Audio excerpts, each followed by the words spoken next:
Hi అండి. ఇవాళ Sunday special వెల్లుల్లి కారం మటన్ ఫ్రై. లేత మటన్ని చిన్న ముక్కలుగా కొట్టించి ఎర్రగా వేపుకొని వేడి వేడి అన్నంలో రసంతో పాటు తింటే ఉంటుందండి. ఆహాహా! నాన్ వెజ్ లవర్స్కి చెప్తుంటేనే నోరులో నీరూరుతాయి.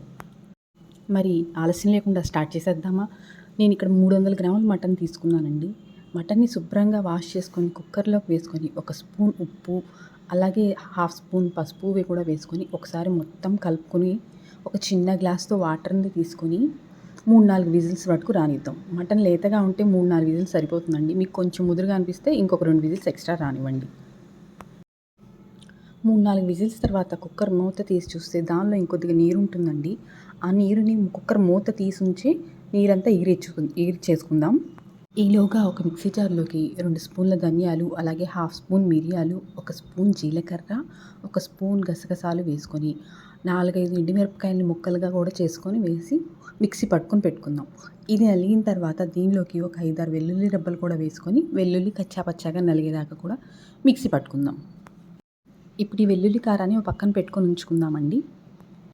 ఇప్పుడు ఒక మూకుట్లో 3-4 స్పూన్ల నూనెని వేసుకొని జీడిపప్పులు, ఒక 10 జీడిపప్పులు వేసుకొని ఎర్రగా వేపుకొని పక్కకు తీసుకుందామండి.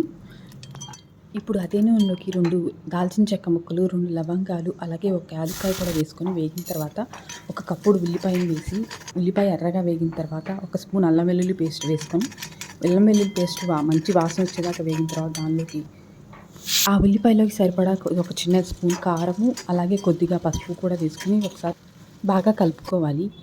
ఈలోపు మటన్లో నీరంతా కూడా బాగా ఎగిరిపోయి ఉంటుందండి. ఆ మటన్ ముక్కల్ని కూడా ఉల్లిపాయలు వేసుకొని దాంతోపాటుగా కొద్దిగా కరివేపాకు, 3-4 పచ్చిమిర్చి చీలికలు, ముందుగా రెడీ చేసి పెట్టుకున్నటువంటి వెల్లుల్లి కారాన్ని కూడా వేసుకొని ఒకసారి మొత్తం కలిసేలాగా కలుపుకుందామండి. ఇక్కడ ఫ్లేమ్ మీడియం టు హైలో అడ్జస్ట్ చేసుకోవచ్చు. ఒకసారి ఇక్కడ ఉప్పును కూడా చూసుకొని సరిపోకపోతే ఉప్పుని, ఒక స్పూన్ గరం మసాలా, ఒక స్పూన్ ధనియాల పొడిని కూడా వేసుకొని మొత్తం కలిసేలాగా మటన్ని ఎర్రగా వేపుకోవాలండి. ఇక్కడ ఎప్పుడు మటన్కి నాన్ వెజ్కి ఇనుప మూకుని వాడండి. అప్పుడు మటన్లో నాన్ వెజ్ లోపల దాకా కుక్ అయ్యి ముక్క ఎర్రగా వేగుతుంది. టేస్ట్ చాలా బాగుంటుందండి. ముక్క చూసారా ఎంత సాఫ్ట్గా కుక్ అయిపోయిందో, అంటే ఇప్పుడు మన మటన్ ఫ్రై రెడీ అయిపోయిందనమాట. ఇప్పుడు దీన్ని మనం సర్వింగ్ బౌల్లోకి తీసుకొని పైనుంచి సన్నగా తరిగినటువంటి కొత్తిమీరని చల్లుకొని ఎంజాయ్ చేయటమేనండి. చూసారా చూడటానికి ఎంత టెంప్టింగో, చాలా బాగుంది కదా. మీకు ఈ వీడియో నచ్చినట్టయితే లైక్ చేయండి. మరెన్నో డెలిషియస్ రెసిపీస్ కోసం మన ఛానల్ని సబ్స్క్రైబ్ చేసుకోండి.